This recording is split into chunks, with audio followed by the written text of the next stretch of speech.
Today we will be reading from our Reading Mastery book, better known as the Rhino book. Let's start with Chapter 2, Blue Willow. Our new vocabulary words are merchant, scroll, pavilion, embroider, lute, reluctance, turmoil, topple, commission, and heed. Merchant is a person who buys and sells things.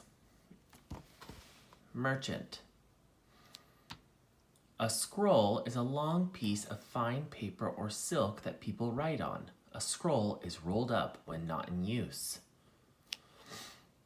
A pavilion is an open building where you can sit to watch a performance or observe nature. When you embroider, you sew designs on a cloth. A lute is a stringed musical instrument that has an egg-shaped guitar body with the neck bent back. When you do something with reluctance, you do it unwillingly and without enthusiasm. Turmoil is another way of saying chaos and confusion. When things or people topple, they fall over. When you commission a piece of art, you pay the artist to make the piece of art the way you want it designed. When you heed what someone tells you, you pay attention and listen to what is said. Our background story to Blue Willow. Blue Willow is Pam Conrad's personal interpretation of a Chinese legend. She learned about the legend from a blue willow plate that was in her family. Blue willow plates were first made in England during the 1700s when British culture was greatly influenced by Chinese culture. The pattern on the plates became very popular in England and America.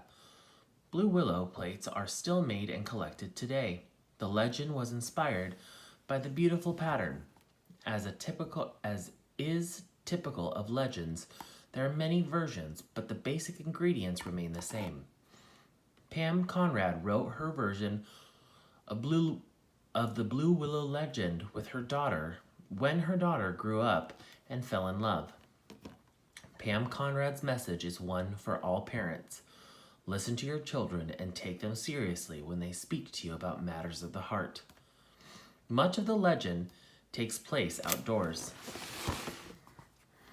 Here are some words particular to this setting that will help you understand and enjoy the story. Peonies and orchids are flowers known for their beautiful blossoms. Cassias and willows are types of trees. Sandpipers and cormorants are birds that are found near water. Cicadas are insects that make loud, shrill sounds. Water plays an important role in this legend. Monsoons are seasonal winds that bring very heavy rains that often result in flooding. Monsoon rains can be described as torrential because so much water comes down. Other words that describe this intense movement of water are surging and churning. Jewelry also has a part in this legend. Since Kung Shi Fair is the daughter of a wealthy man, she is used to the finest jewelry made of gold. Gold can be described as lustrous because of its luster or shiny quality. Trinkets are cheap jewelry of little or no monetary value.